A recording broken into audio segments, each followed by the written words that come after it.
aqui uma questão aqui de dever de ofício, de apresentar rapidamente aqueles que patrocinam a PET, que ajudam a PET, né? Então, aqui alguns escritórios, o FF Advogados, a Magalhães Peixoto, a Tex Accountant, Alexandre Pantoja, também é patrocinador da PET, a consultoria em leilões, LM, a empresa de software GoTex, a MP Editora, o escritório de advocacia, o maior escritório de advocacia do Nordeste, Queiroz Cavalcante, Bergamini Advogados, também é um dos nossos patrocinadores, Gaudêncio Advogados, e o último que entrou, Saluci Marangoni e Parente Jabor, do nosso amigo Saluci.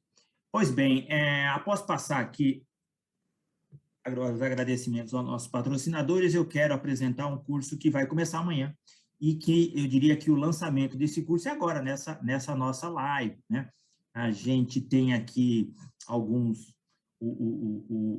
os coordenadores científicos desse curso. Está aqui, que é o professor Caio Takano, o professor Edmo Neves e a professora Luciana. Os três tiveram aí bastante trabalho para montar essas 17 aulas, com 51 horas. É um curso revisto e ampliado com relação à versão do ano passado. Ano passado, a gente tinha um curso com 30 horas. Esse foi para 51 horas, tá? E aqui a gente tem a foto de alguns dos professores. Não dá para colocar a foto de todos. Aqui não está aparecendo nem a foto dos coordenadores. Tá vendo aí, meu querido Caio e Luciana e Edmo? Então, a gente está aqui. A Ju está aí, está aqui com a gente. Está o Léo, a Carsone, o Fábio, que também está aí, né? A Débora e o André. Joia? Na semana seguinte, na semana que vem, no dia 9, a gente dá início à 5ª turma dessa nova fase da PET, do nosso curso de especialização em imposto de renda das empresas. Então, esse curso, a gente tem aqui a participação, vocês estão vendo, a abertura vai ser com o professor Paulo Aires, querido amigo de quase 25 anos, o Alexandre Evaristo, o Edson Carlos Fernandes, o Edmar Andrade, que coordena esse curso comigo. Esse curso ele é todo em cima do livro do professor Edmar Andrade, que saiu a 14ª edição recentemente, a Ana Mongló, a Karen e outros professores, tá? E outros professores. De novo, aqui a gente só coloca a foto de alguns deles, não cabe todos, mas o Natanael Martins também está lá, enfim, o Bruno Farenstein, etc, etc. Bom, na sexta-feira da semana que vem, a gente vai também começar um curso bem específico, bem setorial, que está tendo bastante procura, de tributação na indústria do petróleo e gás, né? A indústria de petróleo e gás, a gente sabe que ela é bem concentrada no Rio de Janeiro, então 100% dos professores aqui são do Rio, o Sérgio André e diversos outros professores que são executivos da área, são diretores jurídicos de empresas, como empresas do setor de petróleo, tá? A coordenação é minha e do Daniel Dix, né, que é está morando em São Paulo, mas é do Rio. Enfim, são 30 horas, é um curso bem legal. Ainda em agosto, no dia 20 de agosto, a gente começa um curso de extensão em Direito Aduaneiro, Tributação do Comércio Exterior. A coordenação geral é minha e a coordenação científica é do professor Solon. Então, a gente tem aí vários professores, como vocês estão vendo, né, que são conselheiros do CARF. Passando aqui, em 31 de agosto, nosso último curso de agosto, a gente criou aqui um curso de extensão em tributação das startups. Isso era um desejo meu já há algum tempo. Conversei com o meu amigo Renato Nunes, ele chamou o Rafael Yunis Marques, que é o seu sócio especializado em societário, e o Renato em direito tributário, e a gente montou aí um curso de um pouco de societário, um pouco de contabilidade e tributação na veia aí das startups.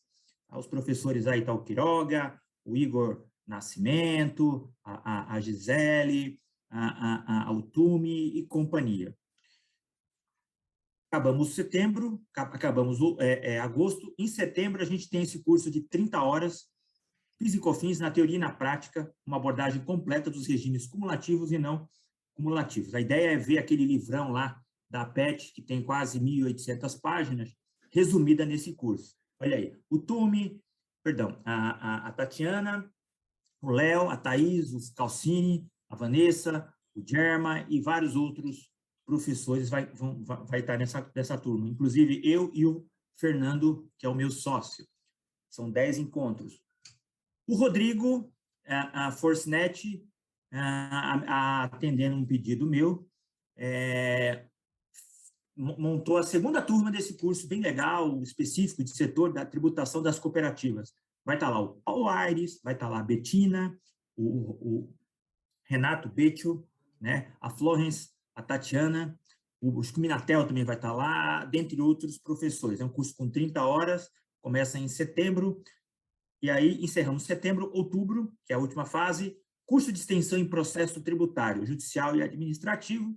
Esse curso ele era dividido em duas partes, né? A gente tinha um curso de extensão em processo administrativo e um outro curso de extensão em processo judicial tributário. O de judicial tributário tinha muita procura, o de administrativo tinha um pouco menos. O que nós fizemos, eu e o German, nós fusionamos, né? Juntamos aí esse curso, e ficou muito legal. A gente vai ter a presença do Leandro Paulsen, da Karen, do Rodrigo,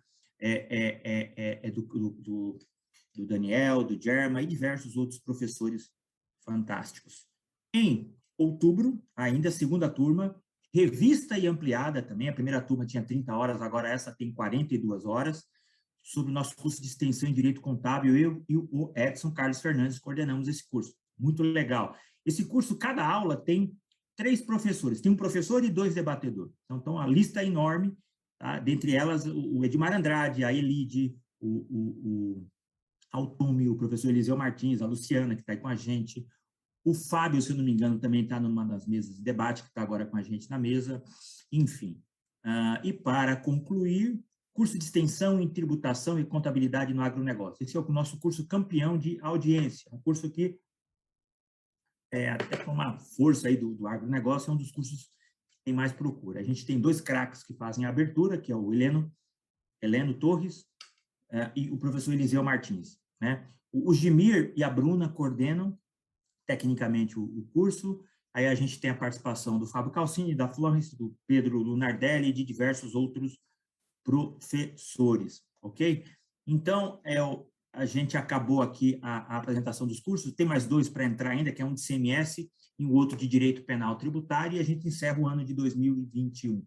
E aqui é apenas um lembrete, né? O livro, a MP Editora publicou aqui em parceria com o professor Edmar, o seu Imposto de Renda das Empresas, 14ª edição, um livro atualizadíssimo, agora fechou no dia 1º de julho, né? E, enfim, já está à venda, inclusive no site da MP Editora, em livrarias, acho que está lá na Casa do Livro Jurídico, já tem, a Martins Fontes também já tem, enfim. Dito isso, eu só quero novamente agradecer a presença dos professores aqui da PET e amigos de longa data, por estarem conosco, nos prestigiando nessa manhã fria de São Paulo, e eu passo a palavra para o Caio Takano, que irá coordenar essa mesa. Caio, tem a palavra. Marcelo, bom dia a todos, bom dia a todos que nos vendo também, é um grande prazer estar aqui, mais uma das reuniões da PET, né, nesse novo formato mais dinâmico, e que, coincidentemente, acaba também servindo no propósito de inaugurar o nosso curso de Compliance e Tributação aqui da PET, um curso que fico muito contente, não só por ser um tema que eu gosto bastante, mas também por estar ao lado na coordenação do professor Edmo e da professora Luciana, que são referências no tema, e também de tantos outros professores. Eu fui vendo os vários cursos interessantes que a PET está lançando, todos eles com fotos de realmente as pessoas que são referências nos temas, e fico feliz que no curso aqui de Compliance a gente também não deixou por menos, né? A gente trouxe os principais players, os principais pessoas que tratam do tema e que vão contribuir para que esse curso, agora expandido, possa trazer as principais questões e desafios para a adoção de um programa de compliance eficiente para as empresas. Mas que é o compliance, né? Esse é um ponto, antes até de apresentar os professores, de eu apresentar o curso, né? E aí eu já apresento todo mundo junto. Mas por que compliance, né? O que é isso? Por que a gente vê tanto a questão do compliance ao longo não só da matéria tributária, mas de outras, mas fundamentalmente também de direito tributário, porque é importante. Basicamente, quando se pensa em compliance, busca-se a tomada de decisão para se cumprir a legislação, qualquer uma delas, no compliance tributário, obviamente, a legislação tributária. E para isso se buscam as boas práticas, se buscam a adoção de procedimentos, a adoção de medidas que possam garantir a integridade das suas decisões. E pensando nisso, que a gente trouxe aqui hoje, né, e está no nosso curso também, o professor Edmo Neves, que é uma referência na parte de compliance empresarial e também no tributário, que vai tratar de uma forma bastante profunda no curso, aqui um pouco mais rápido, sobre essa questão de como esses fundamentos do compliance, eles podem se aplicar na parte tributária.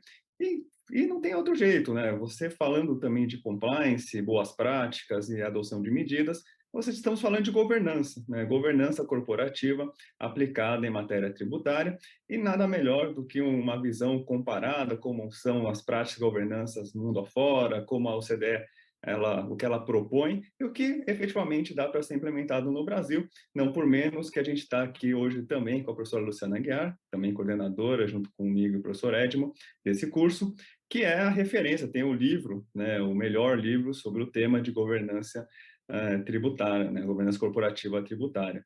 E claro, né, não é só pensar em como cumprir a legislação, isso é uma parte muito importante, cumprir obrigações acessórias, cumprimento de obrigações principais, mas também pensar como a gente, porque serve o compliance, né, basicamente adotar medidas, adotar condutas para melhorar a relação da empresa com seus stakeholders, né, todos aqueles que estiverem interessados, inclusive o fisco, o que nos faz refletir sobre, de uma forma mais concreta, não só o que a empresa pode fazer para ficar em uma aderência maior à legislação, mas também como melhorar essa relação. E para isso, né, o professor Fábio, ele tem um dos trabalhos pioneiros sobre o tema, o seu mestrado, sobre a relação fisco-contribuinte, essas mudanças de paradigmas que devem ser feitas, o que nós, enquanto sociedade, devemos buscar para melhorar essa relação e o que o fisco ele precisa fazer, né, o que temos de exemplos de medidas eficientes mundo afora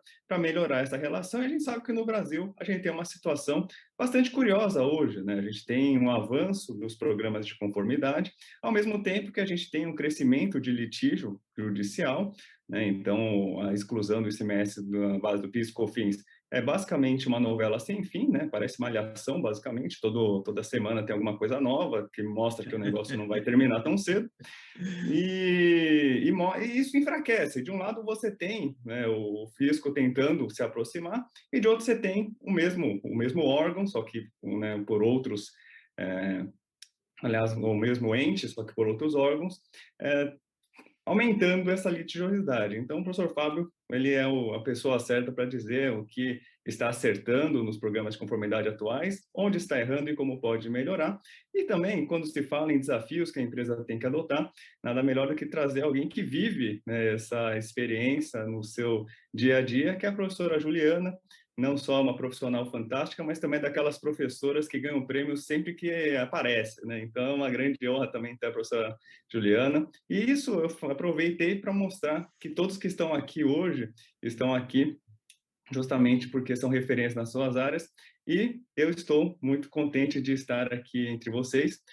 O meu único mérito é ser amigo dessas pessoas, então eu quero passar a palavra aí imediatamente para o professor Edmo, para que ele comece a sua exposição. Então, professor Edmo, seja bem-vindo, muito obrigado, e a palavra é sua. Bom dia a todos, bom dia Marcelo, bom dia colegas aqui desse webinar. Obrigado pela oportunidade de estar participando na presença de seletos colegas. Marcelo, mais uma vez, obrigado. Obrigado, Caio, pela oportunidade de participar aqui, e a todo mundo que está assistindo. Nessa breve apresentação, eu vou procurar trazer algumas colaborações, algumas contribuições novas. Eu sei que aí o tempo do pessoal é corrido, Então, a gente tem que aproveitar para tentar trazer ideias novas, ideias que acrescentem. Falando em compliance cooperativo e reforma tributária, uma das coisas que me chamam a atenção, eu tenho acompanhado aí esses programas de compliance tributário dos governos, aí o governo estadual, o governo federal, e a gente observa que em abril desse ano, alguns meses atrás, saiu um programa regional de conformidade tributária e aduaneira ali do Rio de Janeiro e do Espírito Santo. Se você vai olhar ali os fundamentos deste programa, eles falam ali em confiança, transparência, previsibilidade. A gente costuma ler essas introduções e passar rápido para ir direto aos comandos objetivos que estão estabelecidos, né? Como se isso fosse uma coisa sem importância, como se fosse perfumaria. Na verdade, isso aí é o mais importante. A gente não deve passar por cima disso e já ignorar. Confiança, transparência e previsibilidade, na verdade, estão na base do sucesso da humanidade.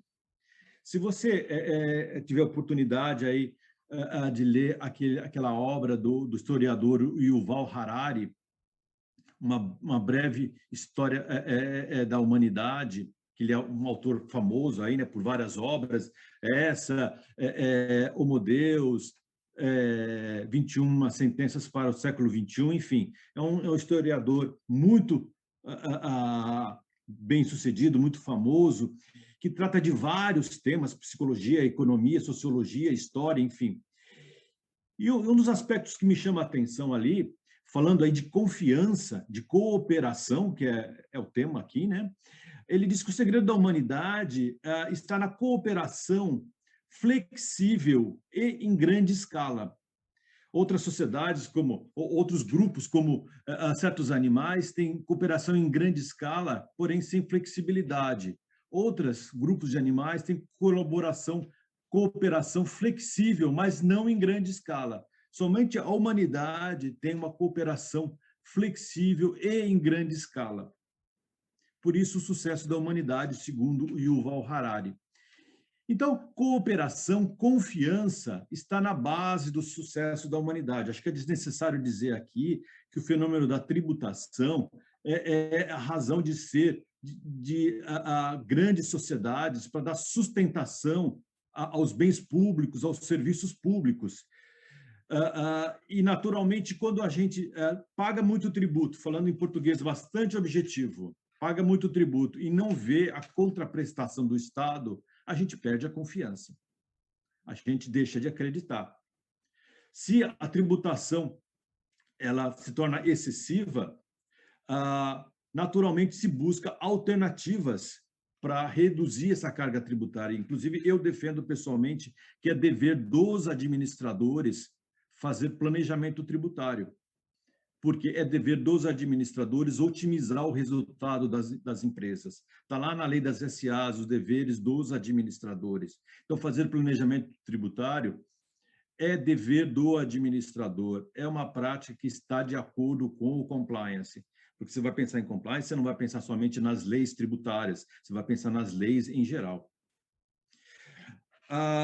Então, a cooperação é fundamental para o sucesso da humanidade, para o sucesso das sociedades e, consequentemente, abrange aí o fenômeno da tributação que leva à sustentação de recursos que o Estado vai utilizar para os bens públicos, para os serviços públicos. A gente sabe aí, todo mundo tem notícia de que em países onde o nível de evolução da humanidade atingiu ali os melhores parâmetros, como nos países nórdicos, por exemplo, você tem uma tributação altíssima. E o pessoal ali tem serviços públicos muito bons. Então, a tributação por si só, ela não deve ser vista de maneira hostil, mas deve haver a contraprestação para que se mantenha a confiança. E mais também, esse é um valor importante. Outro valor é a previsibilidade. Nós estamos aí em época de pandemia, e o empreendedorismo no Brasil cresceu muito, como uma alternativa para as pessoas sobreviverem. E o que a gente vê na reforma tributária aí? Sinais de tributação dos dividendos. Como é que vai ficar isso? Como é que vai ficar o empreendedorismo? E eu falo isso até em causa pessoal, porque eu criei minha consultoria o ano passado, e agora eu estou vendo aí a possibilidade de ter meus dividendos tributados, conforme os rumos que forem atingidos. Então, a questão da previsibilidade é um aspecto que, se está ausente, acaba minando a confiança do empreendedor. E terceiro, o aspecto da transparência, o valor transparência, que está ali também nas bases desses programas de compliance tributários do governo federal, do governo estadual. Efetivamente, nós vamos ter transparência. No momento de reforma tributária, é fundamental que o valor transparência esteja presente. Uma transparência efetiva, não uma transparência para inglês ver, porque... Vamos ser sinceros, né?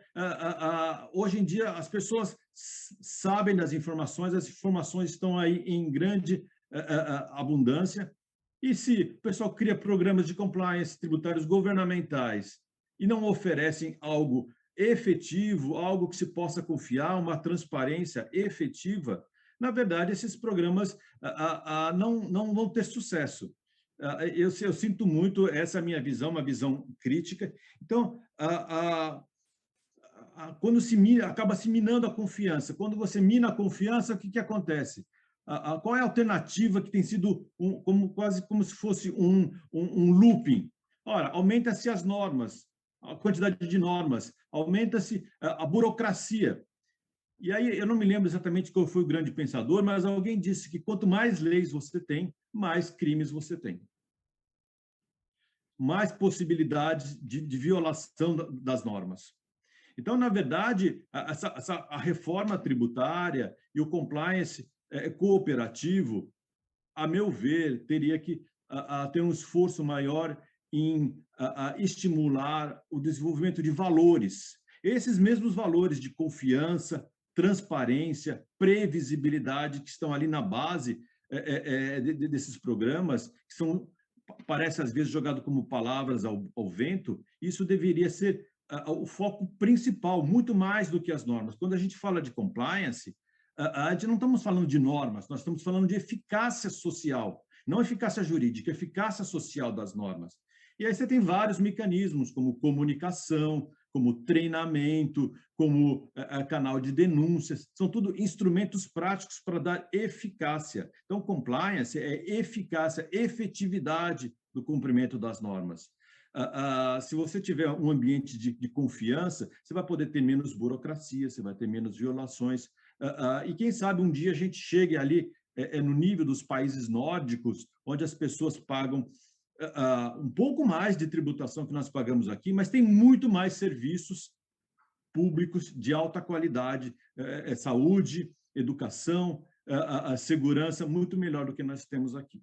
Então, a reforma tributária aí na área de compliance tributário, a meu ver, tem que ter um foco no estímulo, no desenvolvimento desses valores, os valores de confiança, transparência e previsibilidade.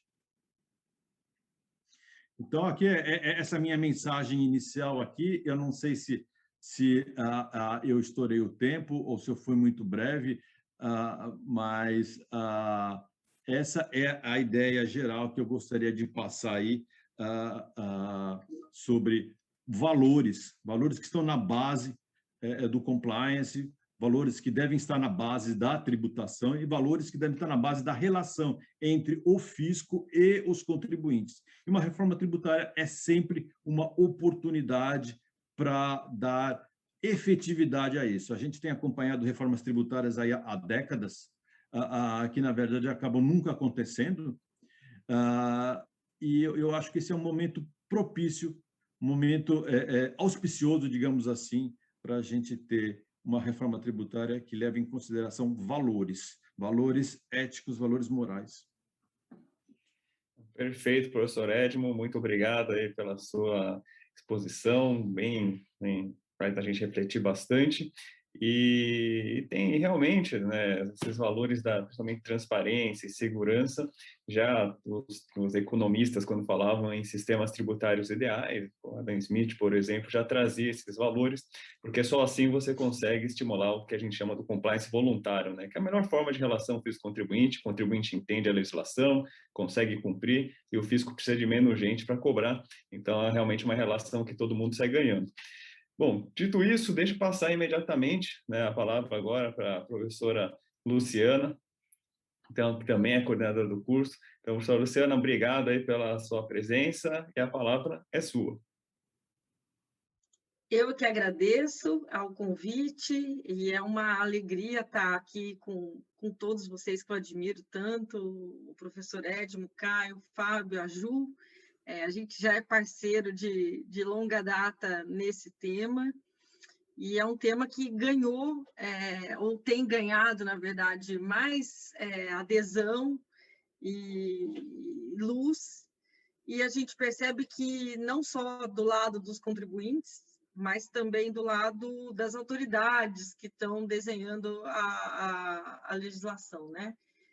Como disse a RBG, que era aquela super juíza do STF americano, mudanças duradouras não são feitas assim, né? Não foi desse jeito que ela falou, certamente ela falou de um jeito mais bonito do que esse, mas se a gente quer fazer mudanças culturais, a gente precisa ter paciência para persistir. E essa mudança é uma mudança cultural que não vai entrar exclusivamente por um decreto, por uma lei, por um discurso. Ela entra à medida em que todo mundo vai se convencendo de que isso realmente é o melhor para si e para o país. E parece que, pelo menos no discurso, eu não combinei com o professor Edmo, mas eu vou dar sequência à fala dele agora, tentando exemplificar que o preâmbulo do PL 2337 anunciado, ele traz 7 justificativas, que eles chamam de princípios da reforma.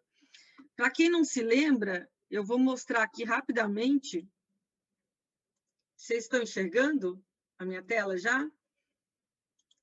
Eu vou mostrar aqui rapidamente os princípios que foram anunciados quando da primeira coletiva do Ministério da Economia. E olhando, são 7 pontos aqui: simplificação e menos custos, segurança jurídica e transparência, redução de distorções e fim de privilégio, manutenção da carga tributária global, combate à sonegação, neutralidade nas decisões econômicas, mais investimento em emprego. Quando a gente olha só para isso, sem olhar para os slides seguintes, é possível alguém discordar dessas justificativas expostas, desses princípios? Não. A resposta é essa. Ninguém discorda de que é necessário simplificar, é necessário reduzir o custo de conformidade, é necessário ter mais segurança jurídica e mais transparência, é necessário redução de distorções, um tributo neutro nas decisões econômicas é o tributo ideal, segundo o Joseph Stiglitz, não aumentar a nossa carga tributária, esse talvez seja o único controvertido, né? A nossa carga tributária é considerada alta, mas pelo menos não aumentá-la já seria uma grande coisa, seria a primeira vez, ou nunca antes na história desse país, de uma reforma tributária, a gente pelo menos não ter aumento, e obviamente gerar mais investimento e emprego. Ninguém tem dúvida de que são justificativas que fazem sentido e justificativas de pessoas que já estudaram os princípios da governança tributária, os princípios do compliance. Né? Essas pessoas que fizeram essa justificativa, com certeza, conhecem esses princípios e eles estão muito de acordo com o que o professor Edmo falou. O problema é que o preâmbulo e o projeto não se conversaram.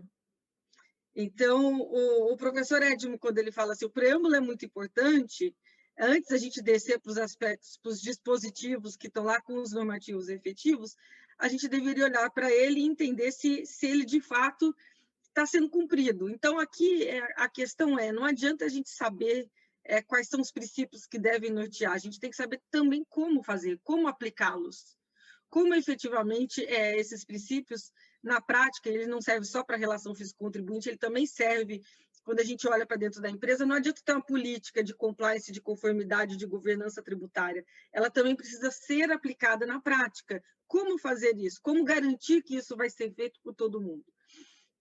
Mas a minha proposta nesses meus minutos foi trazer alguns exemplos de como esses princípios não conversam com o normativo, com o dispositivo previsto na proposta.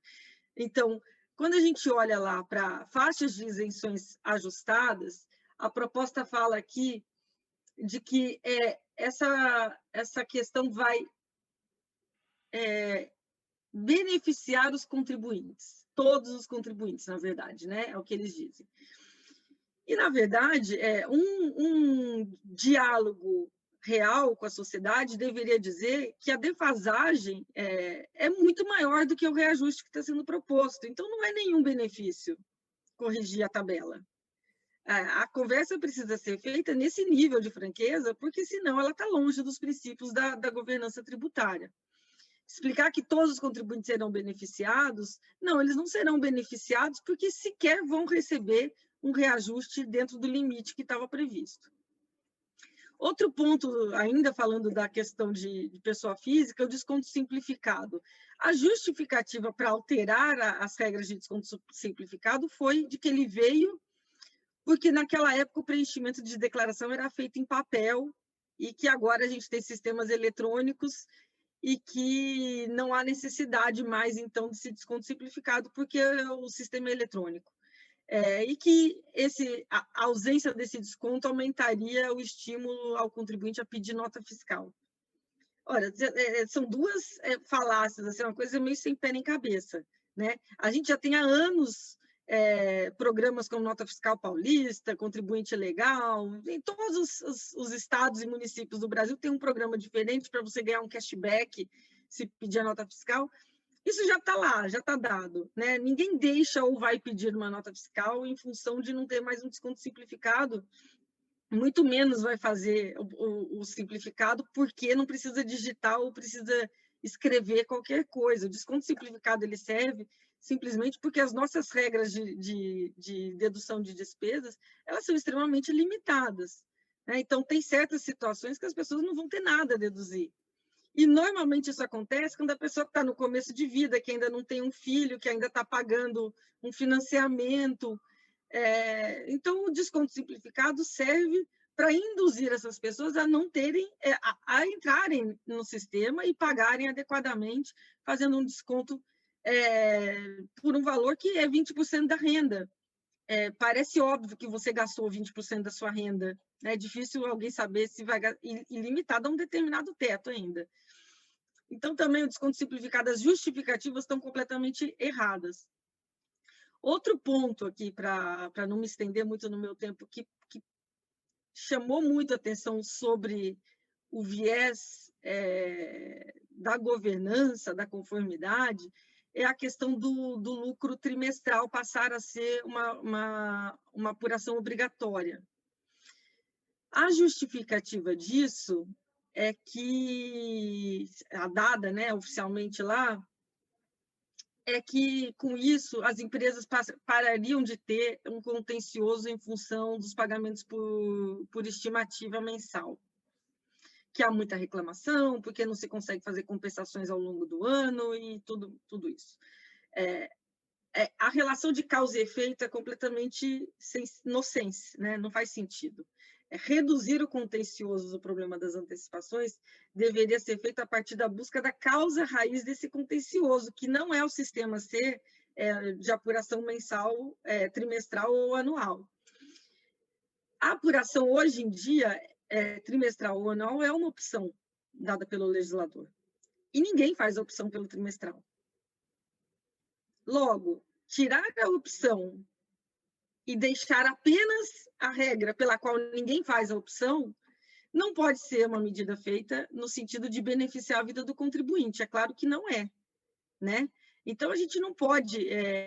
nenhuma eliminação de escolha pode ser visto como algo favorável, né? Se para você aquilo vai ser melhor, então o legislador não tem por que eliminar a sua escolha, porque, obviamente, você vai optar pelo que é melhor para você.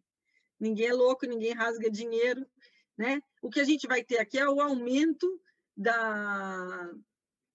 do custo de conformidade, fazendo apurações trimestrais, o que a gente faria uma vez ao ano, uma EFD uma vez ao ano, a gente vai ter que fazer 4 vezes ao ano agora, né? Aparentemente é isso que vai acontecer. Ajuda a gente? Não, não ajuda, não ajuda. Outra medida aqui que, por fim, é a última que eu vou falar, mas que me chamou muita atenção, no PL original, da forma como ele foi apresentado, as regras de reorganização de empresas e tributação de ganho foram todas alteradas, né? Impedindo aproveitamento de ágio, mudando as regras para dedução de mais-valias e tudo mais. E aí, a razão de ter eliminado a dedutibilidade de tudo, mudado essas regras, é que essas reorganizações são utilizadas como forma de sonegação. Então, as medidas de eliminação de todas as deduções serviriam para evitar abusos e deduções indevidas. Qual é a mensagem que essa justificativa passa? Que o contribuinte é um sonegador contumaz. Todos eles são.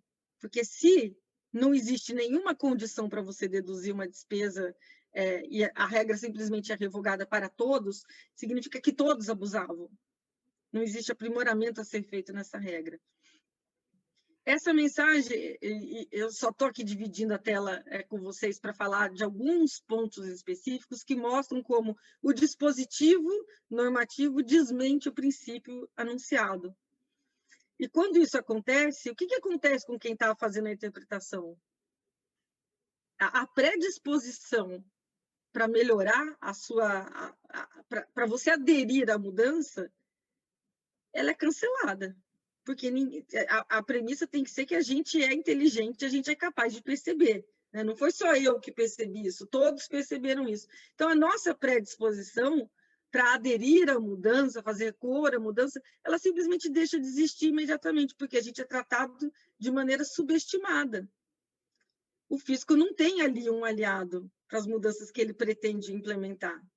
Ao contrário disso, ele vai encontrar resistência às mudanças e aí vai acontecer o que a gente está vendo hoje. Então, eu chamei isso de jogo dos 7 erros lá no primeiro dia e o que a gente está vendo de desdobramento é completamente previsível. Não é só porque aumenta a carga tributária, é porque ninguém conseguiu entrar analisar o primeiro slide, depois analisar os demais slides, todo mundo fala assim, estão me chamando de otário? É isso? Sou contra, né? Então, é esse tipo de relacionamento que várias administrações no mundo já entenderam que não dá para ter. Porque isso, ao invés de aproximar e fazer o contribuinte responder voluntariamente, se aliar, falar, olha, ok, entendi, não dá para pressupor que todo mundo queira ser um sonegador, que ninguém seja patriota, que ninguém goste do seu país, que todo mundo, que ninguém tenha sócio, então prefira fazer um caixa 2, porque vai ser super fácil controlar um caixa 2 com sócio e com fisco, né? Então, são essas as mensagens que quem defende a governança tributária, o compliance voluntário, é isso que a gente quer passar quando a gente fala desse assunto. Vou passar a palavra porque eu me empolgo, eu sou muito apaixonada. Desculpa, gente. Professora Luciana, obrigado pelas palavras e não teria problema nenhum ficar ouvindo, né? Estou sendo muito boas as suas apresentações e, como eu disse, a referência absoluta no tema. Eu também quero ouvir os colegas, estou louca para ouvi-los. E só por isso que eu vou aceitar aqui a passada de bastão e passar imediatamente a palavra para a professora Juliana, que, inclusive, dentro dessa ideia de relacionamento entre fisco e contribuinte, vai aprofundar um pouco, né? Então, foi tudo combinado. Agora, a professora Juliana vai aprofundar um pouco e falar da experiência internacional e como ela pode ser aplicada ou não no Brasil. Professora Juliana, obrigado por estar aqui e a palavra é sua. Obrigada, Caio. Obrigada a todos. Um prazer estar aqui com todos os colegas, né? Sempre os eventos da APET são muito bacanas, da gente poder trazer, enfim, um pouco da experiência nossa, principalmente no dia a dia. Então, como o Caio comentou, o que eu queria trazer hoje aqui seria a aplicação desses modelos internacionais na relação fisco-contribuinte, né? Com esse viés internacional, como a gente consegue, e obviamente one size does not fit all, ou seja, A ideia aqui não é a gente pegar um modelo internacional e importá-lo da maneira que é, muito pelo contrário, mas a gente se basear nessas experiências prévias e verificar o que a gente poderia, de fato, trazer, principalmente com a reforma tributária. Porque, como bem a Luciana comentou aqui, a gente vê um completo, na minha visão, um completo descompasso entre tanto a proposta do CBS, quanto agora a segunda fase da reforma, em relação a essa confiança recíproca, de modo ambivalente, né, que já é propagada aí por diversos programas, como como o Edmo comentou, e também agora a gente viu refletido como uma luz no fim do túnel no programa Confia, e trazer um pouquinho à baila essa experiência internacional. Então, assim, todo mundo faz uma correlação aí da OCDE, do BEPS, mas, gente, isso vem de já há muito tempo. Isso vem do primeiro Fórum de Tax Administration, quando ainda nem se falava em BEPS. Ou seja, a gente tem uma tríade, quando a gente pensa em compliance cooperativo, ela é muito simples. Além dos princípios que o Edmo colocou para nós temos aí o espírito da lei, a igualdade desses optantes do sistema, porque, vejam, compliance cooperativo, ele visa uma certa cadeia de clientes, que aqui no Brasil foi espelhada muito pelos grandes contribuintes, e o ponto nodal para nós, principalmente aqui no Brasil, que é o gerenciamento do litígio. Porque, vejam, infelizmente o Brasil hoje, todos sabem, ele ocupa uma posição vergonhosa, né? Se a gente pensar aí no relatório do BID, a gente está abaixo de todos os países da América Latina e também de todos os BRICS em relação a esse sistema de resolução de litígios, né? E olhando esse pioneirismo dos outros países, né, no estabelecimento dessas medidas de cooperação de risco de conformidade, a gente tem aí Irlanda, Holanda, Estados Unidos, ou seja, o que eles fazem? O que eles fazem de diferente que a gente pode trazer, né, aqui para o Brasil? O primeiro passo, tanto é de quanto Ana já comentaram aqui, changement, ou seja, a gente tem que mudar a cabeça, tanto do contribuinte quanto da Receita Federal.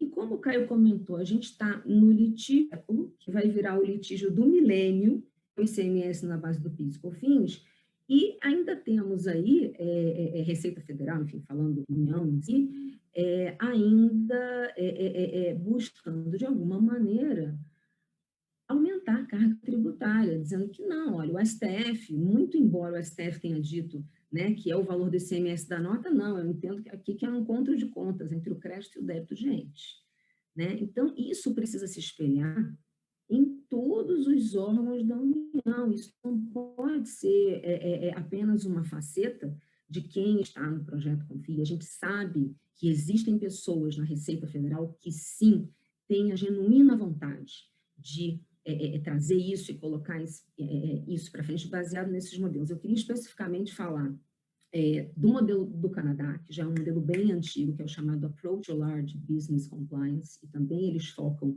nesse grupo de grandes contribuintes.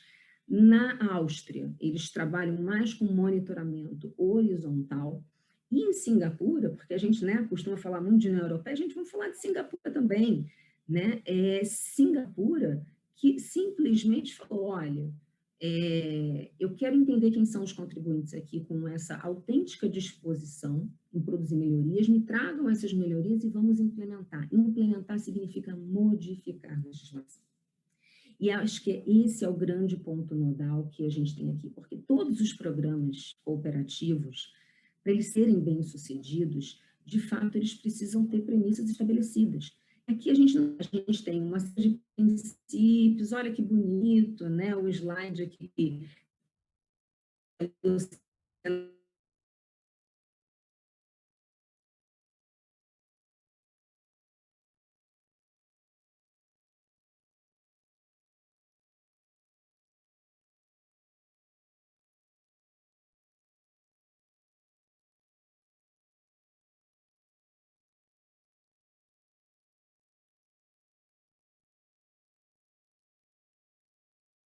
enfim, para finalizar aqui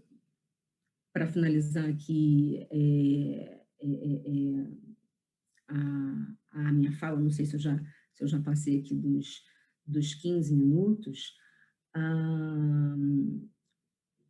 no que toca diretamente a essa mudança de paradigma, é essencial que ela não seja somente fruto de um projeto de lei que terá apenas princípios, que ela se consubstancie nas normas que virão e tragam esse espelhamento, né? Ou seja, como a Luciana colocou, agora eu só vou poder fazer o trimestral, que é um regime que ninguém usa.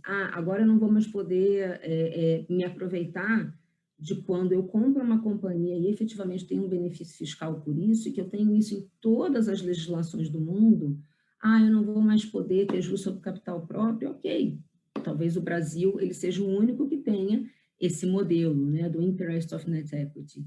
Mas tributar dividendo num país que precisa de capital estrangeiro justamente para fomentar, né, o emprego, fomentar a sua própria balança comercial.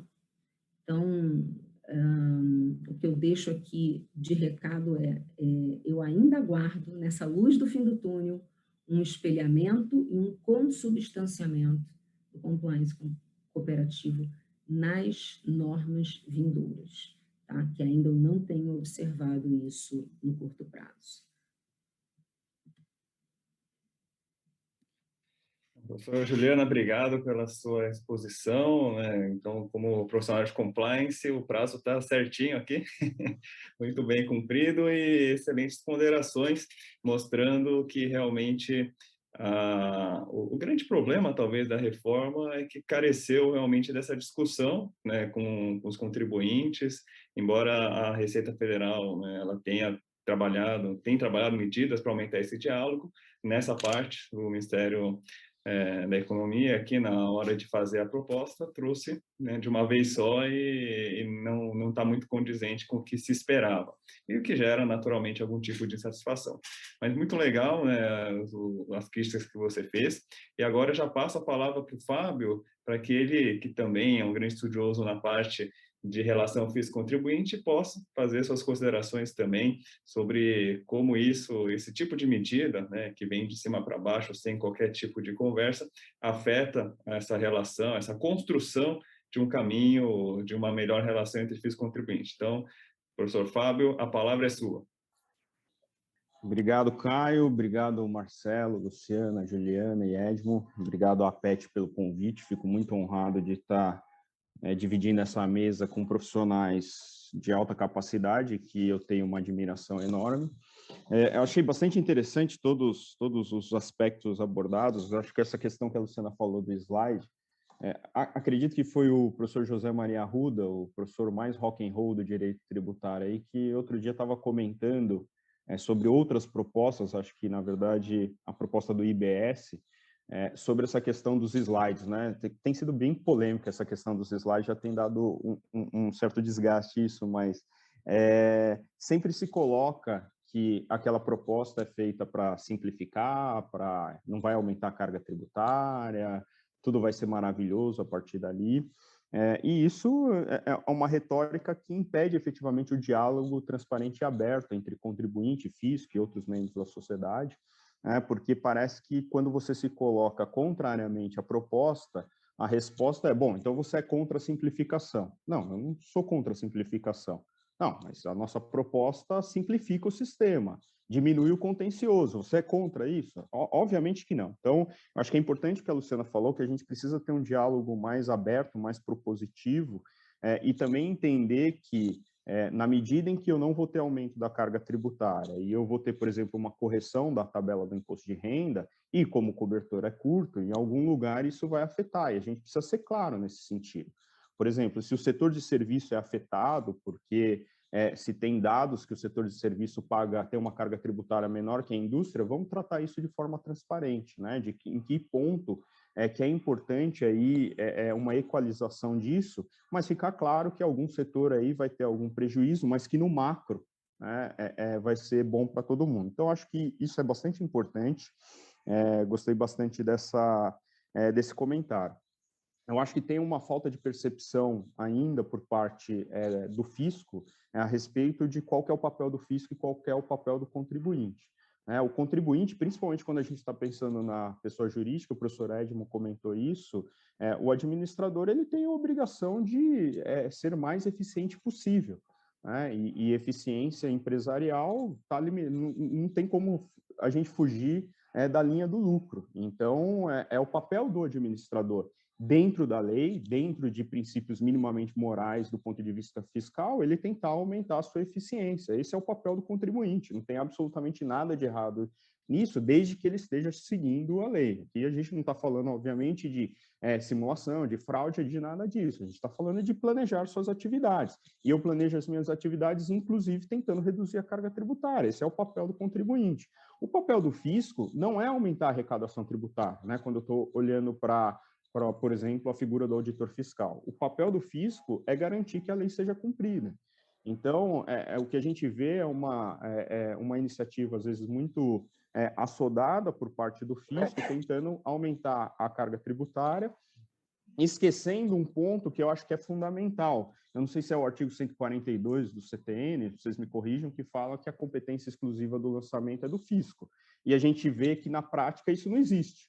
Foi atribuído aos contribuintes a obrigação efetiva de calcular o tributo e fazer o recolhimento. O fisco, quando muito, ele vai te fiscalizar se ele encontrar, tiver alguma luz amarela ali. Então, toda a responsabilidade foi atribuída ao contribuinte. Até tem rodado muito um meme, que hoje em dia representa bastante as coisas que acontecem na nossa sociedade, que são dois caras discutindo, um é a Receita Federal, o outro é o contribuinte, e a Receita Federal está falando, pague seu tributo, e o contribuinte fala quanto que eu devo, que eu pago. E a Receita Federal responde, não, você calcula, paga, e se errar eu vou te multar. E essa multa vai ser draconiana, e eu vou criar milhões de obrigações acessórias. Então, ontem mesmo eu estava aqui no escritório discutindo um caso, inclusive de ICMS, que você tem 200 livros que você tem que fazer o lançamento do crédito e tal, e o cliente esqueceu num dos livros, mas colocou em outro livro o crédito, ou seja, não houve prejuízo nenhum para o fisco. O fisco recebeu exatamente o montante que ele tinha que receber de tributo. E o contribuinte, como errou uma obrigação acessória, agora tem uma multa milionária para pagar e o imposto a pagar, sem ter deixado de pagar o imposto, foi mero descumprimento de obrigação acessória, tenho que pagar novamente o imposto, tem que pagar de novo a multa, quer dizer, tem honorários da Procuradoria, quer dizer, então, você vê que a gente cria um clima com tanta burocracia que é como se o contribuinte estivesse andando num campo minado, que qualquer passo em falso vai explodir uma bomba em cima dele. Então, a gente não tem, e acho que esse é um ponto importante que o professor Edmo colocou, a gente não tem efetivamente segurança jurídica. E eu acho que esse ponto é um ponto que é sonegado das nossas discussões. E acho que, de uma certa forma, parte da culpa disso é nossa mesmo. A gente foca muito em discutir carga tributária no Brasil. A gente tem essa mania de dizer que a carga tributária no Brasil é muito alta. Eu não sei se a carga tributária efetivamente é alta. Eu acho que ela se torna alta, dado que eu tenho muita insegurança jurídica, eu tenho um custo de compliance muito grande e basicamente, eu não tenho como planejar minhas atividades. Todo mundo sabe, até motivo de piada, que quando um empresário pergunta para o advogado, olha, qual que é a carga tributária, o que vai acontecer aqui, a gente sempre responde que depende. E isso é motivo, aí, às vezes, até de piadas jocosas, mas é a realidade, porque a gente não tem segurança jurídica, a gente não tem calculabilidade para dizer efetivamente o que vai acontecer. Então, eu acho que o empresário vai trabalhar bem, o contribuinte vai trabalhar bem com uma determinada carga tributária, seja ela alta ou baixa, ele vai efetivamente planejar suas atividades considerando isso. Se ele achar que aquela carga tributária é excessiva e o negócio dele não tem condições de ter sucesso, ele simplesmente vai deixar de empreender. O problema é quando eu não sei efetivamente qual vai ser minha carga tributária, que pode ser que eu passe 20 anos pagando PIS e COFINS, considerando o ICMS na base, para depois simplesmente mudar completamente o que aconteceu, e aí o tribunal falar assim, bom, olha, como eu demorei muito para julgar, o montante do passivo se tornou gigantesco, então eu tenho que modular o efeito. ou seja, eu estou modulando porque o montante é alto e o montante é alto porque eu demorei para julgar. Então, é esse tipo de discussão que a gente precisa ter. Obviamente que a gente tem que discutir tributação de dividendos, a gente tem que discutir carga tributária, mas a gente discute muito pouco segurança jurídica, que seria já algo que reduziria muito o conflito entre fisco e contribuinte. Agora, apesar desse cenário, é importante dizer que, tal qual a Luciana muito bem comentou, eu vejo uma mudança no horizonte. Obviamente que isso não acontece da noite para o dia. Eu lembro muito bem que quando eu comecei a fazer minha dissertação de mestrado, era um tema que muita gente olhava e falava, não, mas isso daqui, compliance cooperativo, o que é isso aqui? Auditor e contribuinte se abraçando árvore, cantando música junto? Não, compliance tributário, quando a gente fala de que eu vou recolher os tributos de forma cooperativa, não é por força da lei, por força do fisco, não significa que eu simplesmente vou achar muito bom pagar tributo, não é isso. Trata-se exatamente da gente facilitar, e o professor Caio Takano falou, né? Adam Smith já falava isso, você tem que facilitar como é que o contribuinte vai pagar tributo. Ontem também, na prática a gente vê isso, estava eu e o Arthur, que o Caio conhece bem, né? Trabalha com ele, aqui passamos o dia inteiro para tentar fazer um protocolo na Receita Federal, porque você não tem a possibilidade de fazer no ECAC, porque é uma questão de responsabilidade, então o processo não está disponível no ECAC, presencialmente não faz o protocolo. E eles não sabem como fazer. Eles falam, não, eu não vou fazer o protocolo aqui, não existe protocolo físico. Tá, tem que ser no ECAC, tá, mas não está no ECAC. Bom, resultado, mandamos por e-mail e pelo correio. Sim, então você não tem, quando a gente fala de compliance tributário, de compliance cooperativo, de cumprimento voluntário das obrigações, de novo, não é olhar para o contribuinte e falar assim, coitado do contribuinte, deixa que voluntariamente ele pague o tributo dele. Não, ninguém é inocente a esse ponto. Né? Ninguém está falando que não é algo coercitivo. Obviamente que o contribuinte, se você falar, recolha se você quiser, ele não vai recolher, né, em sã consciência, por maior que seja a moralidade tributária dele. Mas é justamente você criar pontes, você facilitar o cumprimento, reduzir os custos de compliance do contribuinte. Isso não muda do dia para a noite. Por quê? Porque os dois lados desconfiam um do outro. Da mesma forma que o contribuinte desconfia do fisco, vê o fisco como aquele leão bravo que vai atacar, o fisco também olha para o contribuinte e vê no contribuinte a figura de um potencial criminoso, né? Muito focado ainda no paradigma do crime, ou seja, o contribuinte é aquele que, na primeira oportunidade, ele vai sonegar. Então, isso é uma mudança cultural, isso é uma mudança de paradigma que demanda muita discussão, muito trabalho. Agora, por mais que a proposta, por exemplo, do Ministério da Economia, a proposta em si não esteja de acordo, contraditória com o início dos slides, eu vejo, pelo menos da parte da administração tributária, uma iniciativa nesse sentido, de mudança, né, a ponto, né, deles estarem preocupados até de mudar a cultura dos próprios auditores fiscais para entender melhor quais são aí as dores dos contribuintes, e vejo iniciativas nesse sentido. Isso não vai ser para amanhã, o contribuinte também, como eu disse, desconfia, muitas vezes ele olha esse tipo de iniciativa como uma pegadinha, e é isso que eu acho que a administração tributária precisa tomar cuidado. Não adianta você ter um programa nos conformes, que é muito bonito do ponto de vista ali teórico, mas você começa a olhar que aqueles supostos benefícios que você está recebendo é algo que a lei já garante, eles não cumprem, então é quase como se eles estivessem criando dificuldades para vender facilidade via programa nos conformes. Então, esse tipo de cuidado, e é essa transparência, é um debate franco que a gente precisa ter entre fisco e sociedade. Eu acho que muito se fala da reforma tributária, eu tenho várias críticas à proposta, mas a principal crítica que eu vejo é que a gente não discute efetivamente no nível legal uma mudança desse paradigma e uma garantia de segurança jurídica, que eu acho que é o principal. Eu quero saber quanto que eu vou pagar, eu não quero ser surpreendido no futuro. Então, esse é um caminho sem volta, esse tipo de discussão, no mundo inteiro está sendo discutido isso, talvez a gente esteja um pouco atrás, mas eu tenho esperança de que essas iniciativas agora vão se proliferar. Obrigado, Caio.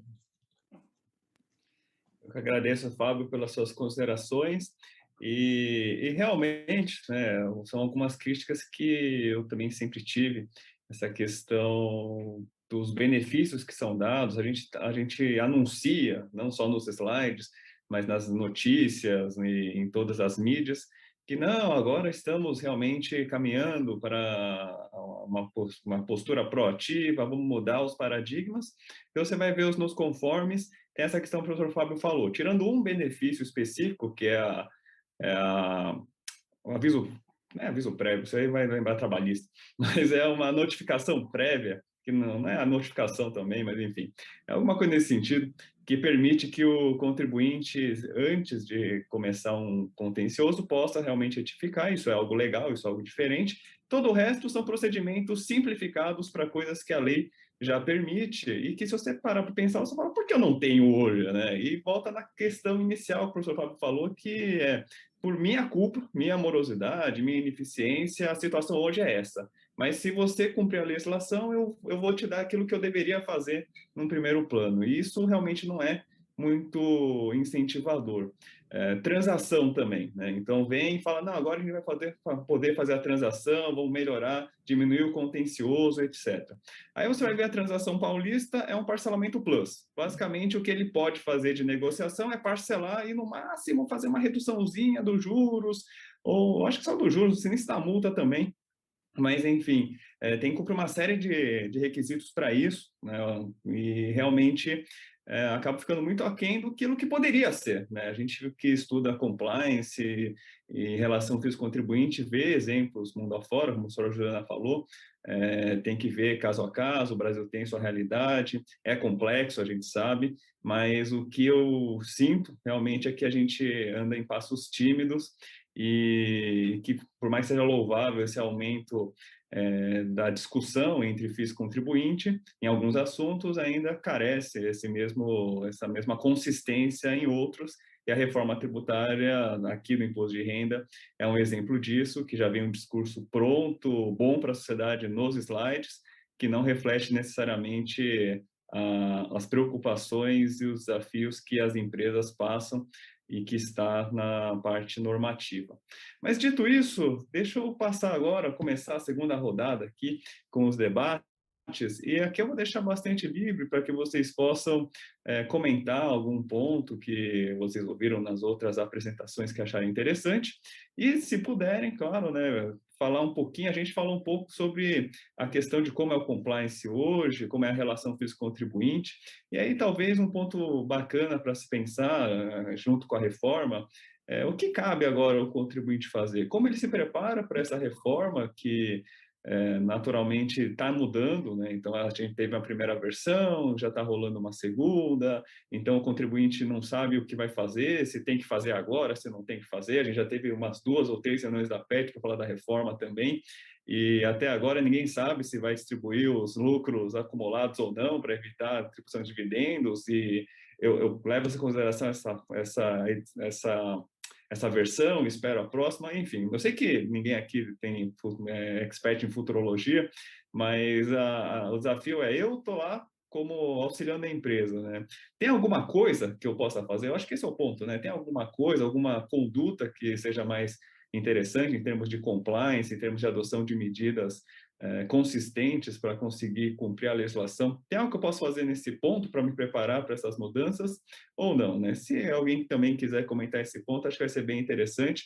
Agora que sabemos os desafios, saber talvez qual seja a postura para enfrentar esses desafios que a gente tem. E aí eu vou seguir a ordem do começo, começar com o professor Edmo. Professor Edmo, por favor. Eu tinha... Quando eu trabalhei lá na BCP Telecomunicações, quem é mais antigo lembra-se da empresa de telefonia celular, eu tinha um advogado lá da minha equipe que repetia muito uma frase, que na época eu ficava pensando qual era a profundidade. Ele dizia o seguinte: não preocupe-se, ocupe-se. Ou seja, a preocupação por si só ela não resolve nada. Você tem que tomar atitudes práticas para eliminar a preocupação, mudar o seu foco para uma atitude proativa. Veja esse cenário aí da reforma que eventualmente vai levar à tributação dos dividendos para alguns setores, para algumas empresas, dependendo do tamanho, dependendo do regime de recolhimento, né? Uma orientação que eu daria, uma orientação que eu faria seria o seguinte sentido: ok, vamos pensar no cenário em que efetivamente vão ser tributados, vai ser tributada a distribuição de dividendos. Qual é o modelo de negócios que eu tenho que adotar para que o impacto seja diminuído? Nós vamos colocar mais despesas dentro da empresa, nós vamos algumas coisas que o sócio, por exemplo, de uma empresa paga individualmente, será que a própria empresa não vai poder pagar como se fosse um benefício, como um pacote de remuneração? Enfim, considerar um cenário em que os dividendos são efetivamente tributados e que os sócios vão acabar naturalmente recebendo menos. Eu acompanhei aí algumas manifestações do ministro Guedes, no sentido de que, não, na verdade, não haveria um aumento da carga tributária, porque se você vai tributar os dividendos de um lado, de outro lado, o IRPJ vai ser diminuído, mas pelo discurso que ele apresentou, não me parece que uma coisa compense a outra. Então, na verdade, aí tem uma questão de credibilidade, né? Poxa vida, é só você fazer as contas. Então, a minha recomendação seria se ocupar no sentido de desenhar um cenário em que efetivamente há a tributação dos dividendos e o que se pode fazer em termos de mudança do modelo de negócios para, pelo menos, mitigar esse novo impacto. Posso falar, cara?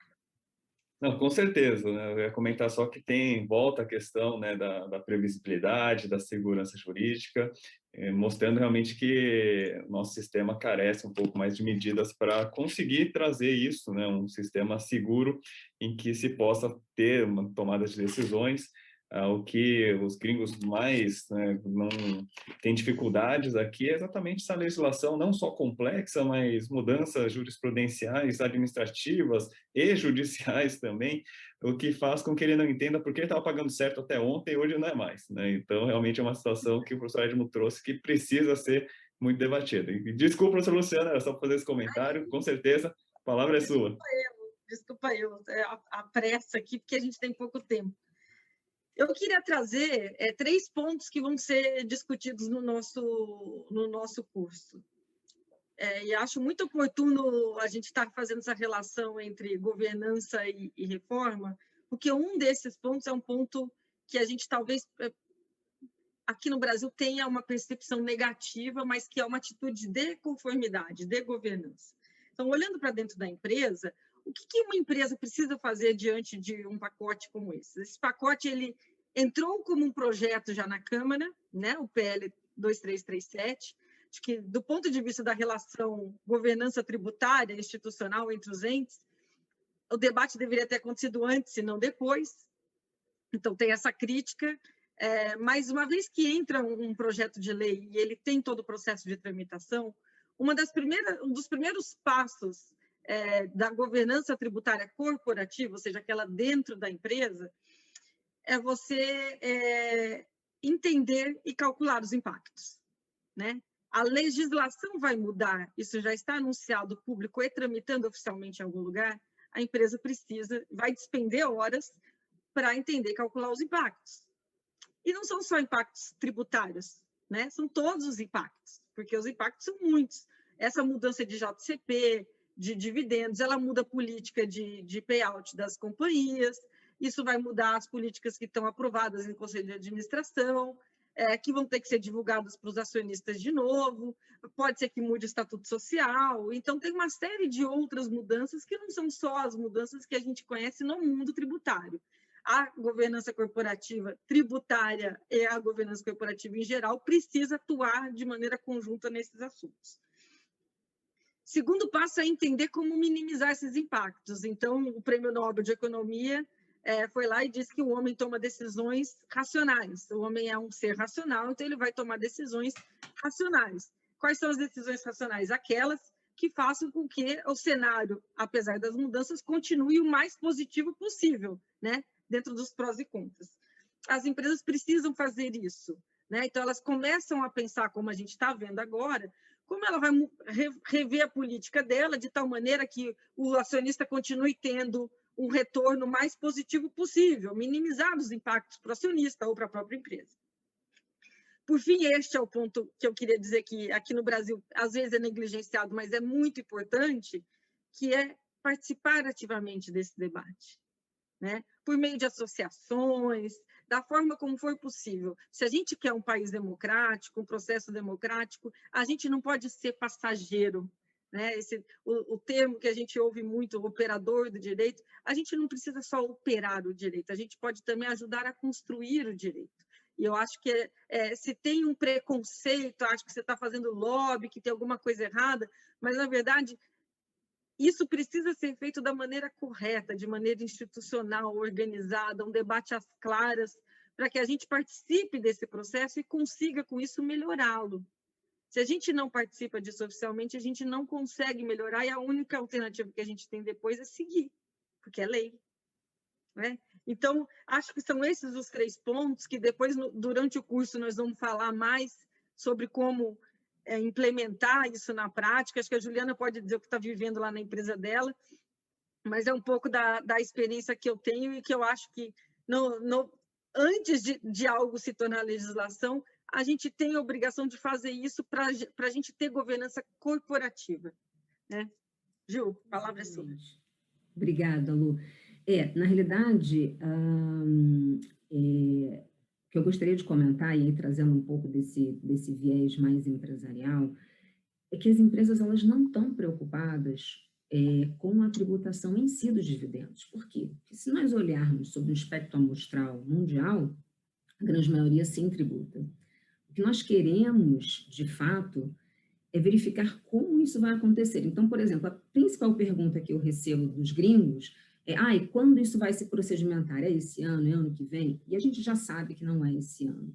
E me causa muita estranheza quando a gente tem um ministro que fala em justiça fiscal, dizendo que, olha, estou agora tributando empresas que nunca pagaram impostos. Desculpa, isso não se coaduna com o discurso do cooperativismo em compliance que nós estamos discutindo aqui. Né? Eu acho que um ponto nodal não é querer simplesmente tirar a capital do Brasil e enviar para outro lugar. O ponto nodal aqui é que essa remessa, né, para o exterior desses lucros das multinacionais que atuam aqui no Brasil, uma vez que ela seja impactada, isto vai acarretar em fuga de capital, né? Isso traz um impacto direto na balança comercial, direto no campo, e uma consequência extremamente nociva para o ambiente de negócios. Porque, vejam, vai faltar recurso para a gente reinvestir aqui no Brasil. A gente tem que pensar que a empresa não quer só chegar aqui, extrair o lucro e levar para fora. Não é isso.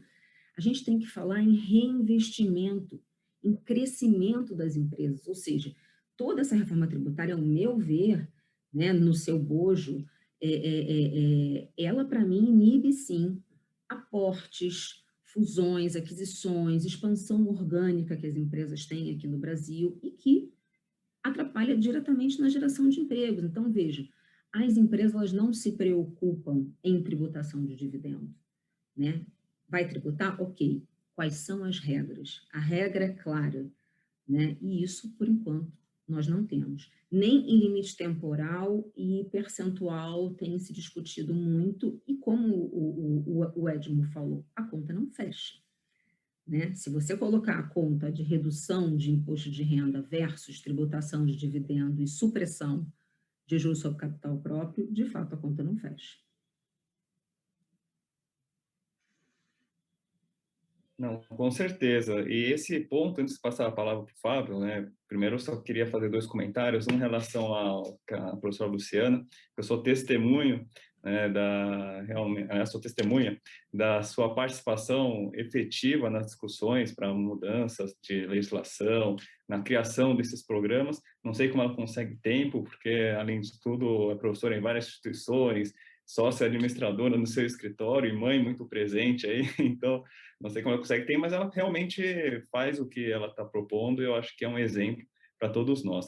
E o que a professora Juliana trouxe aqui também é muito interessante, né, porque tem uma visão que já no próprio discurso, além de não coadunar com o que se encontra no Brasil, ainda acaba afastando um pouco mais a empresa, né, de atuar essa visão de que os grandes contribuintes não pagam tributos. Isso não é verdade, né? A gente não só paga, como é um valor muito mais relevante. Claro que em número tem muito mais empresas do Simples, mas em termos de valor, com certeza o que leva aqui a arrecadação tributária são as grandes empresas que buscam, sobretudo, segurança, né? Nem não quero pagar os dividendos ou não, eu quero saber como isso vai ser compensado, como eu vou poder operacionalizar, ainda vai dar lucro minha operação e tudo mais. Esse é um ponto interessante e que realmente faz sentido. E só uma outra crítica é que o Brasil, ele realmente, na linha até do que o professor Fábio falou, ele tem que, talvez, parar e refletir sobre um pouco melhor sobre a visão que tem de si mesmo, né? Tem essa questão da reforma. Eu vou aumentar a carga tributária. Eu sei que tem uma competição internacional acirradíssima em que a empresa pode investir na América do Sul por outros países, mas eu vou aumentar a tributação e ponto, né? O que eu ofereço em contrapartida, não sei, mas eu sei que eu tenho confiança que as empresas, mesmo assim, vão querer continuar no Brasil, né, por causa do mercado consumidor que é grande, etc., mas ok, tem outros lugares também. Então, o Brasil talvez esteja se vendo um pouquinho mais do que ele é. Isso me lembra também a história do Brasil querendo, e a professora Juliana vai lembrar bem, né, o Brasil querendo agora entrar no OCDE, e é aquele negócio, né? A Colômbia, para querer entrar no OCDE, mudou todo o sistema dela, né? E aqui o Brasil, que tem o sistema de preço de transferência único e que a OCDE tem seus prós e contras, mas não está nem um pouco perto da OCDE, o Brasil fala, não, eu quero entrar e vou continuar com o meu sistema assim mesmo, e o resultado é que até hoje não entrou, né? Então, realmente, o Brasil precisa começar a investir um pouco mais em olhar para os outros lugares, né, ter uma visão um pouco mais crítica, porque o sistema tributário ele afeta, né, como a professora Luciana falou, o ser humano é racional, então afeta também a questão do investimento. Claro que os economistas falam de neutralidade, não deveria afetar, mas na prática afeta, e por isso a gente tem que essas reflexões que a gente faz, né, entre relação fisco-contribuinte, não é só para fazer uma fogueira e cantar todo mundo junto, como o professor Fábio falou, mas realmente é para trazer um ambiente competitivo. É isso que a gente quer, o contribuinte ter condição de cumprir a legislação e poder saber, ter segurança para fazer suas contas e investir ou não no Brasil. Mas, dito isso, também acabei... Só um pequeno comentário, Caio, já que você mencionou a Colômbia, é importante a gente colocar isso, né?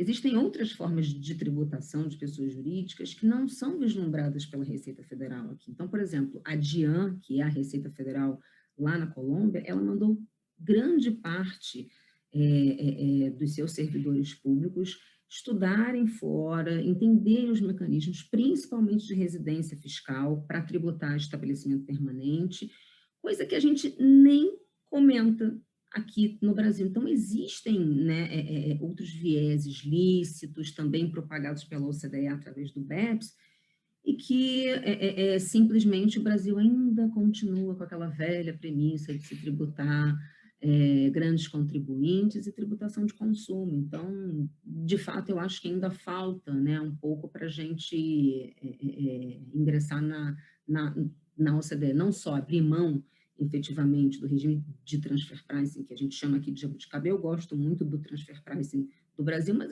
gente, a gente está num ambiente global, ou a gente se enquadra ou a gente não se enquadra. Eu acho que, né, a conta é simples.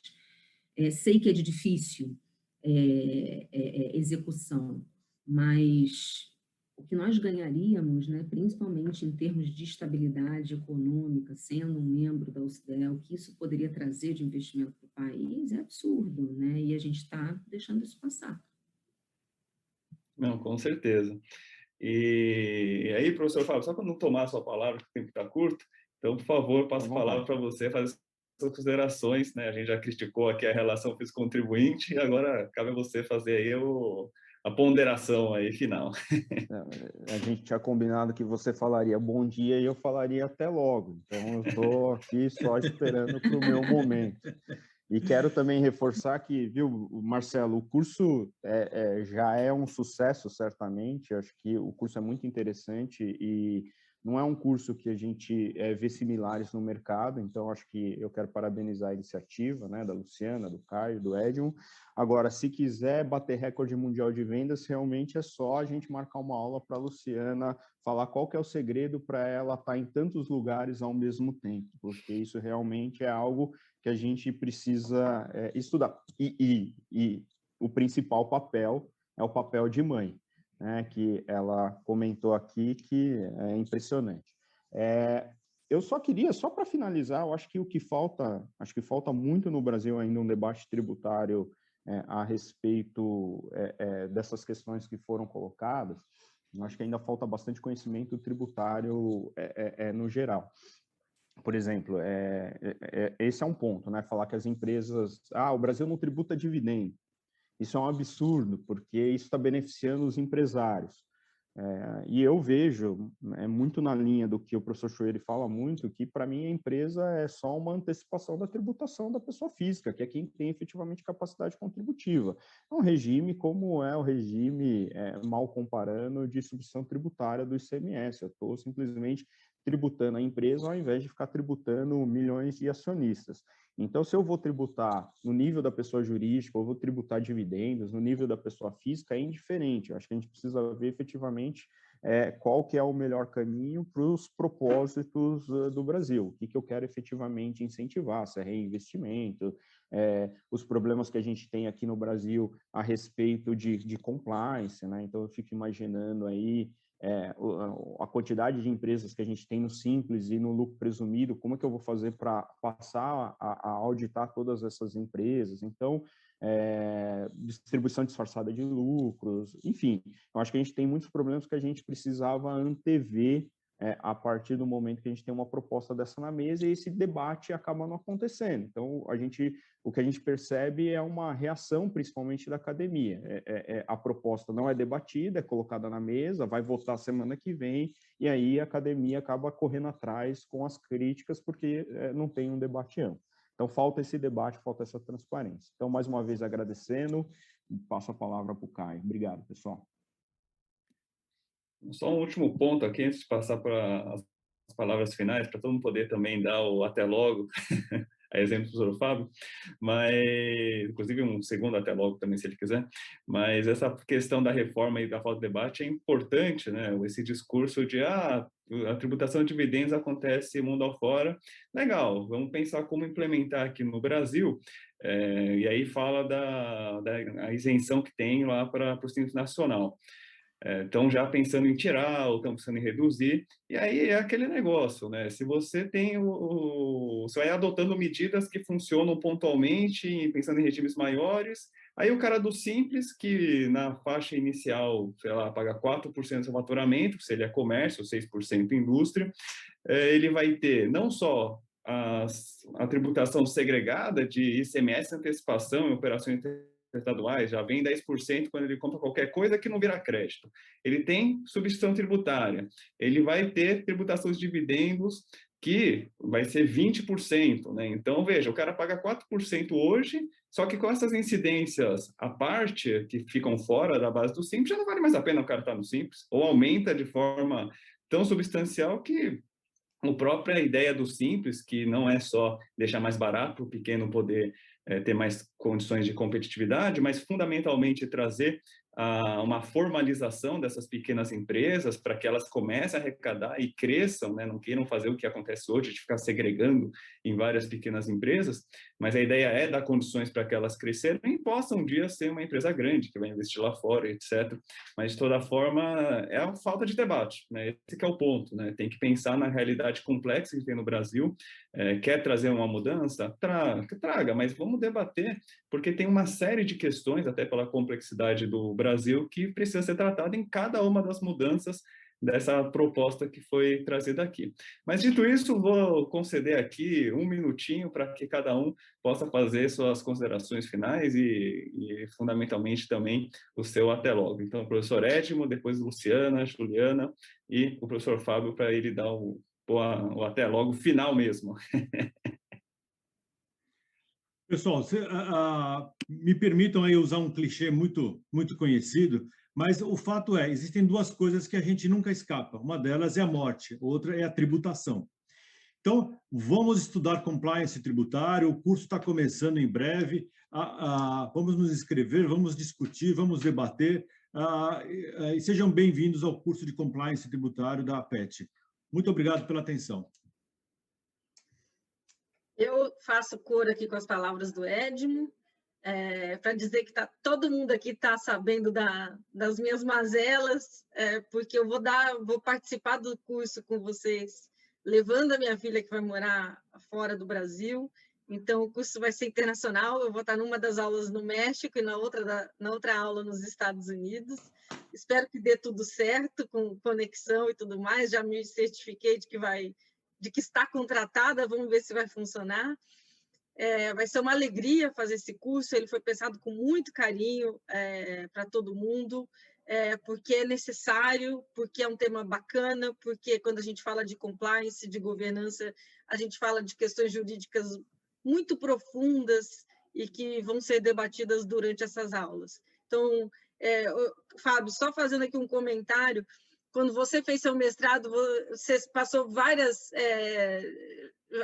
dilemas. Eu também, além das piadas que eu ouvi, né, sobre... Sério que você está pensando em falar sobre isso? Mas, além disso, eu mesma tive um dilema interno, achando que não era um assunto jurídico para um mestrado em Direito. E hoje, depois de tantos anos, eu tenho certeza que é. Então, convido aqui aos demais que vão participar desse curso a entenderem como é uma questão transdisciplinar, mas também é uma questão muito jurídica. Tá bom? Um beijo para todos, obrigada pela oportunidade. Bom, vou endossar os relatores e acompanhá-los, mas queria focar um pouco nisso que a Luciana falou, da questão transacional do curso. Então, vejam, a gente tem N disciplinas ali que abordam temas de auditoria, de economia, de controladoria e compliance. Então, por mais que a gente tenha um pouco esse viés, vamos dizer assim, jurídico, esse não é somente um curso jurídico. Por exemplo, a gente vai trazer, é o único curso que nós temos no país que vai trazer todo esse input de legislação internacional e o que é muito rico. A função, tanto do jurídico quanto do tributário, aquele de mero compliance, por exemplo, de obrigações acessórias, ela já não existe mais. Hoje, desde que você tenha customizado o seu sistema, ok, o robozinho vai lá e faz os cruzamentos e ok. A grande cereja do bolo, eu diria que é justamente esse conhecimento transdisciplinar que é oferecido para o curso, trazendo direito penal, por exemplo, com a professora Débora, trazendo uma visão mais de auditoria e compliance, que essa fica um pouco comigo, uma visão mais econômica também, trazida pelo Edmo. Então, assim, é um curso muito rico, em todo esse sentido disciplinar. Eu até arriscaria dizer, assim, para mim o cenário todos os DPOs tinham que fazer esse curso, todos os jurídicos e os tributários estratégicos também.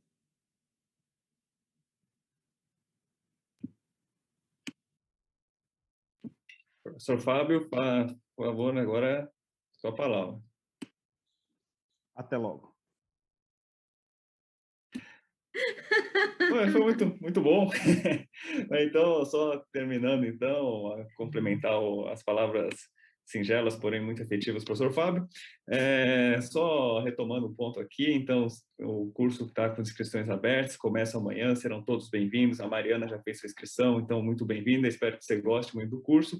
E, realmente, agora que ele foi ampliado, a gente teve um tempo maior para trazer a questão de compliance mesmo, práticas ESG que estão tão sendo tão debatidas, está ganhando cada vez mais relevância no mercado, a parte de governança corporativa, a gente vai trazer pessoas que são fiscais também para trazer um pouco da visão dos desafios que se tem do outro lado da mesa para introduzir essa mudança de paradigmas, pessoas que representam empresas, como a professora Juliana, nós que representamos o jurídico também.